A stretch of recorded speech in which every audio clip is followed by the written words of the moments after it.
else we have, we'll continue to let you guys know. Is there any more questions in regards to the training? Are you still? How do you guys feel about the information? You still getting it? Jason, where are you now in regards to the soldering? I'm learning how to do the actual soldering of different types of components. Okay, cool. Are you practicing that on your practice board right now? Not currently. I'm just watching the videos first, then I'll go back through and do it with the video. Excellent. I think that's a great approach. Thomas, where are you in regards to your training? I'm just going into the I think it's lesson 5. Okay. So it's where they're talking about the towers and the components. The information that I have gotten, I mean, for me, as far as a basic understanding of how things work, it's turning on light bulbs everywhere. Right. Because knowing how things actually work, it makes all the difference in the world. Absolutely. That's why we did it. That's why it's exactly why we did it. To me, it's an invaluable part. Exactly. That's why we did it. It starts you at the very beginning. Mm-hmm. So, especially for guys who don't have a electronics background, like Jason. Right. Of course, you went to school, but Thomas, you're starting kind of from scratch. So, again. Right. Okay. So this is a Samsung S3. And here's the charging port right here. Start by asking, how's the training coming? Is it helping? For me, yes. Yeah. Yes. Okay. I finally it's all clicking now. I got to the end of the troubleshooting. I just have to do the final test, and then I can move on to the microsoldering. Okay. So that's what I told you before, right? When you get to the end, all of that stuff that you were like, I was totally lost. That stuff starts to make sense, right? Yes. Cool. Joe, what about you? How's that soldering going? You getting a lot of soldering work? I meant on what Frank is saying. It's super important to really track your marketing, because if you're not able to say, like you were chimed off a minute ago, that you spent $10,000 on print ads, but you had a 1 to 3% conversion. And it sounds like you're not 100% sure on that exactly, and you should be able to say this is how much dollars that campaign specifically generated, especially when we're doing online things, because online can get really expensive really quickly when you start doing PPC.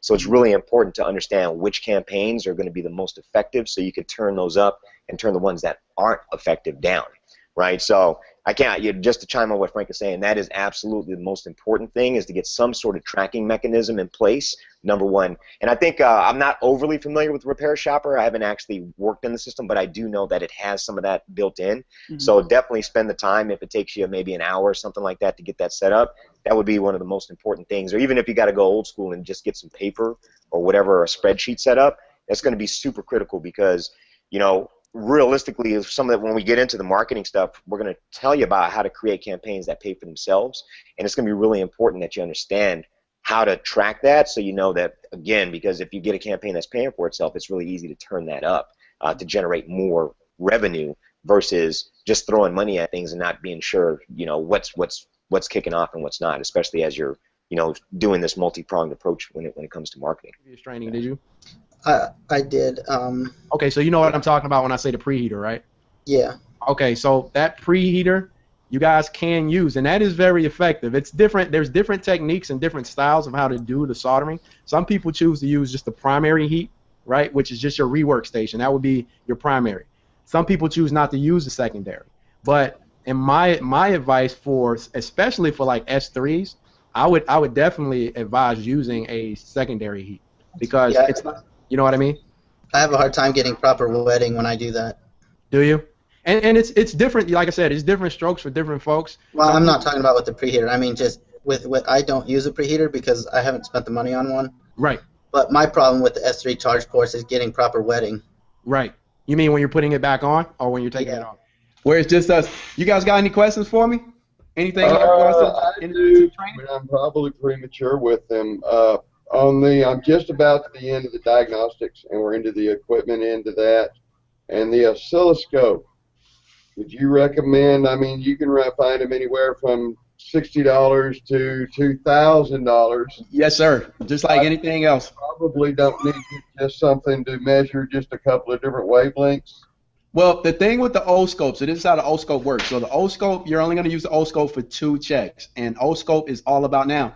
The O-scope can be used, as you guys learned in the training, it can be used for both the voltage, right? But typically what we use to measure voltage is our multimeter. So I mean, you can't, if you know how to measure voltage with a O-scope, it can be used to do that. But for the most part, the O-scope is going to be used for two checks.